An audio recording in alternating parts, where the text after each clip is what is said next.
देखिए, पेनक्रियास ग्रंथि का काम क्या है। हमें ये पढ़ाया गया कि पेनक्रियास ग्रंथि हमारे शुगर के लिए, जो शुगर कंट्रोल करने के लिए इंसुलिन बनाने का काम करती है। लेकिन मैं आपको बता दूं, शरीर के अंदर एक पूल है जिसको हम हार्मोन सिस्टम का पूल बोलते हैं, जिसमें thyroid gland, parathyroid gland, thymus gland और पेनक्रियास के रसेस आते हैं और पूरी बॉडी के विकास में और पूरी बॉडी की टूट फूट की मरम्मत में काम करते हैं।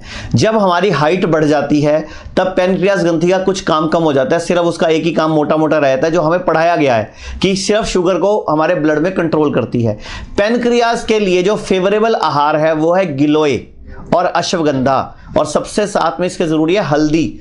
अगर आप सुबह सुबह गिलोय, अश्वगंधा, हल्दी का कोई प्रोडक्ट लेना शुरू कर दें, कोई जूस पीना शुरू कर दें, तो आप पेनक्रियास के ऊपर जो कार्बन जमता है, जिससे उसकी फ्लेक्सिबिलिटी कम होती है, जिससे उसके रस कम निकलते हैं, और वो आप ठीक कर सकते हो। और एक बीमारी है जिसमें हम बोलते हैं एग्नाशियस शोथ, जिसको पेनक्रियाटाइटिस बोलते हैं, वो अगर आपके शरीर में हो गया, जिसमें आपको बोला जाता है 70 लाख रुपए लगेंगे, 1 करोड़ लगेगा, आपका पेनक्रियास ट्रांसप्लांट करना पड़ेगा, उसकी जरूरत ही नहीं आएगी अगर आप हफ्ते में 1 दिन उपवास रखोगे। और मैंने बताया आपको, हल्दी, नीम, गिलोय और अश्वगंधा, इनकी को गोली बना के, या आप सुबह सुबह खाली पेट सिर्फ 4 पत्ते नीम चबाना शुरू कर दो और 1 टुकड़ा कच्ची हल्दी का चबाकर ऊपर से गरम गरम पानी पी लो, तो भी आपका पेनक्रियास का रोग ठीक हो जाएगा। देखिए, मैं पूरे भारत के लोगों को डायबिटीज 1, डायबिटीज 2, टाइप 2, ये इसको 2 टाइप में बांटा गया है। जो टाइप 2 है उसमें हमें इंसुलिन की जरूरत नहीं पड़ती, गोलियों से हमारी शुगर कंट्रोल हो जाती है। लेकिन जो डायबिटीज टाइप 1 है उसमें हमें इंसुलिन डिपेंडेंट हो जाना पड़ता है, यानी कि हमें इंसुलिन चलती है। और ये छोटी उम्र के बच्चों को 25 साल से पहले, यानी कि 12 साल, 15 साल, 18 साल के युवाओं में, युवतियों में, इवन कि 3-3 साल के बच्चों में देखी जा रही है। तो हम लोगों ने पिछले कई सालों में, जैसे हमारे पूरे भारत में 160 क्लिनिक हैं, तो हम लोगों ने जो स्टडी करी और हम लोगों ने जो रिसर्च करी, उसका परिणाम क्या निकला। अगर आप अपने खाने में से डेयरी प्रोडक्ट को कट कर देते हो, दूध, दही, मलाई, घी, पनीर, गाय और भैंस का, तो 90% लोगों की, टाइप 1 हो चाहे टाइप 2 हो, डायबिटीज रिवर्स हो जाती है। यानी कि आपकी दवाइयां छूट जाती हैं। बस आपको पैकेट बंद खाना, प्रिजर्वेटिव वाला खाना और डेयरी प्रोडक्ट अपनी जिंदगी से कट करने हैं, और आपकी डायबिटीज कंट्रोल हो जाती है और रिवर्स भी हो जाती है, यानी कि आप डायबिटीज फ्री जीवन जी सकते हो।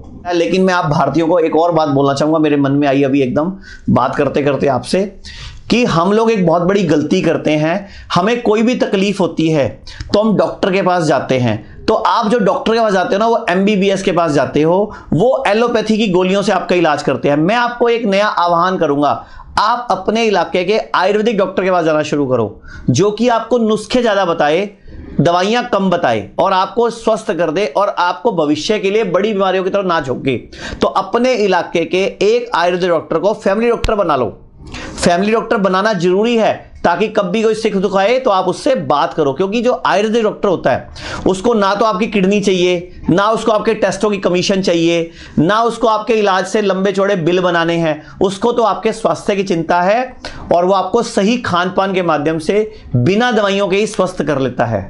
मैंने बोला ना, कच्ची हल्दी जो है वो अदरक जैसी होती है। अगर आप हल्दी और अदरक को इकट्ठा रखोगे तो दोनों देखने में एक जैसी लगेंगी, लेकिन जब आप हल्दी को करोगे तो उसमें पीला रंग आपके हाथ पे लग जाएगा। तो कच्ची हल्दी, अम्बा हल्दी जिसको बोलते हैं हम, वो हल्दी आपके लिए एंटीसेप्टिक, एंटीबायोटिक, एंटीवायरल और एंटी इंफ्लेमेटरी का काम करती है। यानी कि अगर आपके पेट में कहीं दर्द है और आपके डॉक्टर को समझ भी नहीं आ रहा पेट में दर्द क्या है, तो अकेली हल्दी आपको बचा सकती है। हल्दी आपको अंदर से हील कर देगी। पेट भी गरम गरम पानी के साथ ले सकते हैं, सूरज डूबने के बाद भी ले सकते हैं। नहीं तो आप क्या कहते हैं, हल्दी को आप सुबह उठ के ना, आप एक हर्बल टी पीने का नियम बनाओ। खाली पेट गरम गरम वालों वाला पानी में आप, जैसे कोई भी, जैसे हमें आयुष का काढ़ा बताया गया, जिसमें दालचीनी है, तुलसी है और आपकी अदरक है, और इसके अलावा सौंफ डाल लो या हल्दी डाल लो, गिलोय डाल लो, इनकी एक हर्बल टी बना लो। और रोज सुबह नियम बना लो खाली पेट उकड़ू बैठ के पीने का। उकड़ू मतलब समझते हो, इंग्लिश टॉयलेट सीट की जगह हिंदी टॉयलेट सीट वाला स्टाइल। आपके पेट के रोग 90% तक घर पे सिर्फ इस घरेलू उपाय से ठीक हो जाएंगे।